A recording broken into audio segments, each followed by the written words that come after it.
छत्तीसगढ़ की राजधानी रायपुर में सेवा पथ सामाजिक संस्था द्वारा 9 कन्याओं का निःशुल्क वैवाहिक कन्यादान कार्यक्रम संपन्न हुआ।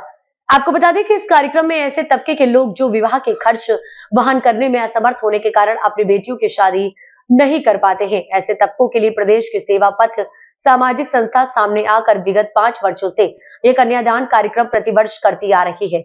ये कन्यादान कार्यक्रम अग्रसेन भवन VIP रोड में हुआ। वहीं कार्यक्रम के अंतिम चरण में राजधानी रायपुर सिविल लाइन स्थित वृंदावन सभागृह में सभी सहयोगियों के लिए आभार और सम्मान समारोह रखा गया, जहां सहयोगी और सेवादारों को मोमेंटो शॉल देकर सम्मानित किया गया। सेवा संस्था के सेवादार प्रहलाद खेमानी ने इस अवसर पर मातृशक्ति को प्रमाण कर इस समारोह में अपनी पूरी टीम के सभी सेवादारों का आभार साधुवाद प्रकट करते हुए आगे और भी शिक्षा, रोजगार, गरीबी, चिकित्सा के क्षेत्र में जरूरतमंदों की सेवा और भी अन्य योजनाओं पर करने का संकल्प लिया। इस कार्यक्रम में सिर्फ रायपुर शहर के ही नहीं बल्कि छत्तीसगढ़ के अन्य क्षेत्रों से आए सेवादार इस समारोह में शामिल हुए।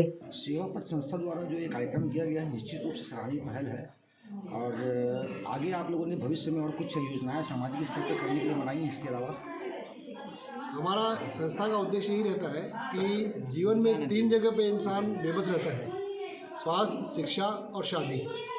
जैसे कि हमने शादियां कराते हैं, बहुत सारे परिवारों का भला हो चुका है, 45 विवाह करा चुके हैं। उसी तरह हम लोग स्वास्थ्य शिविर भी लगाते हैं और स्वास्थ्य शिविर में जो भी ऐसा भी नहीं कि हम सिर्फ जांच कराते हैं, हमारा उद्देश्य रहता है कि उस शिविर का लाभ भी मिले, तो हम साथ साथ में इलाज भी कराते हैं। दांतों का इलाज हो गया, कैंसर का इलाज हो गया, मोतियाबिंद की जो ऑपरेशन होते हैं, आप कहीं पता कर लेंगे तो 20 से 25 हज़ार रुपये एक मोतियाबिंद के ऑपरेशन खर्च होता है। लेकिन हमारी संस्था के प्रयासों से जय बाबा गरीबदास सेवा समिति के द्वारा 125 से ज़्यादा ऑपरेशन हो चुके हैं, जो मात्र 3,000 में किए जाते हैं। और 3,000 में करने के बावजूद भी यदि कोई और भी कोई निर्धन है या अक्षम है, वो उसका हम निःशुल्क हम लोग मोतियाबिंद का ऑपरेशन करा चुके हैं। और इसी तरह बहुत सारे इलाज भी कराते हैं। समय समय पर हम लोग, हमारी संस्था शिक्षा के प्रति भी जागरूक है, कोचिंग क्लास चलाते हैं। और कोचिंग क्लास में हमारा उद्देश्य रहता है कि सिर्फ कोचिंग क्लास तक सीमित नहीं रहना है, उन बच्चों को जिनकी हम पढ़ाते हैं, जिन सिखाते हैं उनको हम लोग नौकरी भी दिलाते हैं। तो इस तरह हमारा प्रयास निरंतर चलते रहता है। इसके अलावा हमारी संस्था जो हमारे समाज में जो भी धार्मिक आयोजन होते हैं, जो भी बड़े बड़े कार्यक्रम होते हैं, उसमें भोजन की सेवा करना या बहुत सारी व्यवस्थाएं संभालना। जैसे हमारे चक्करवाटा में साईं लाल साईं जी के यहाँ दिव्य सत्संग होता है, वहाँ बैठक की व्यवस्था संभालते हैं।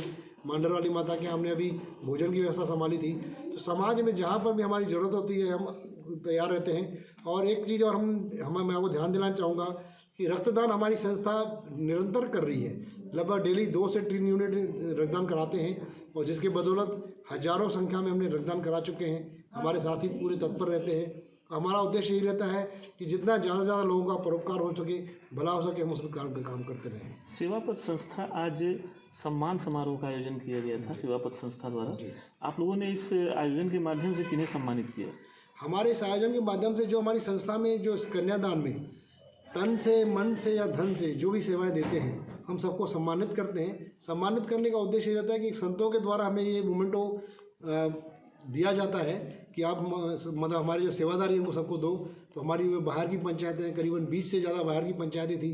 कांकेर, धमतरी, चारामा, उड़ीसा बड़ौदा बाजार, धमतरी हो गई, और इसके अलावा जो दलीराजरा, बालोद, चक्करबाटा, बिलासपुर, सारी 20 पंचायतों की महिला टीम ने आकर जो सेवा दी, उन्हें धन्यवाद के रूप में हम लोग मोमेंटो देते हैं। और आज हमारे रायपुर में कम से कम 200 से ज़्यादा सेवादार हैं, पंचायतें हैं, जिन्होंने इस कन्यादान में निष्काम भाव से सेवा की और आकर के हमें सहयोग किया।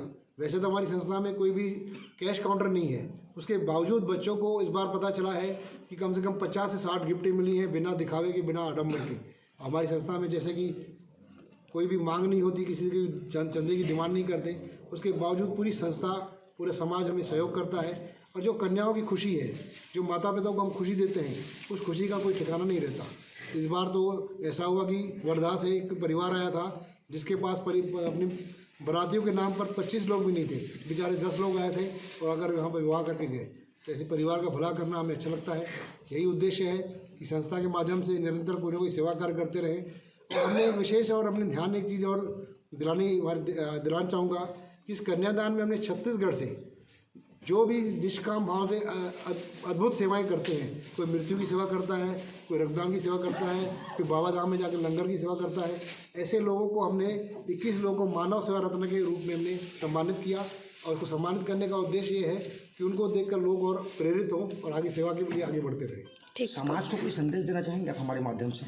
हमारे समाज को यही संदेश देना चाहेंगे कि जो काम आप बिना आडंबर के कर सकते हैं, निष्काम भावना से कर सकते हैं, जरूर करें, फिजूल खर्ची न करें और ख़ास करके कन्या पक्ष से कोई भी दहेज की डिमांड ना करें, क्योंकि दहेज की डिमांड जब आप करते हैं तो एक पिता के लिए बेटी का पिता होना एक बोझ हो जाता है। वो बेचारा जीवन भर अपनी पूंजी लगा देता है, उसके बाद जब विवाह के समय पर यहाँ वहाँ से मांग कर पूर्ति करनी पड़ती है। तो ऐसे लोगों से मैं निवेदन करता हूँ समाज से कि दहेज की डिमांड ना करें, आडंबर रहित शादियाँ करें और ख़ास करके सामूहिक विवाह में आप लोग आगे बढ़िए। एक विवाह के खर्च में 9 विवाह हम कराते हैं, धूमधाम से रिसेप्शन होता है, माता की आरतियाँ होती है, सारे कार्यक्रम होते हैं। मतलब कोई भी ऐसा कार्यक्रम नहीं है जो करोड़पति अपनी बेटी की शादी में नहीं करता हो। तो यही उद्देश्य है कि आप लोग समाज में फिजूल खर्ची ना करें और यही सेवा के कार्य बढ़ते रहें। परिचय। मेरा नाम प्रहलाद खेमानी, सेवा पथ संस्था का सेवादार हूँ। हमारी संस्था में सारे सेवादार हैं, कोई भी अध्यक्ष महासचिव नहीं। जय झूलेलाल, जय माता दी।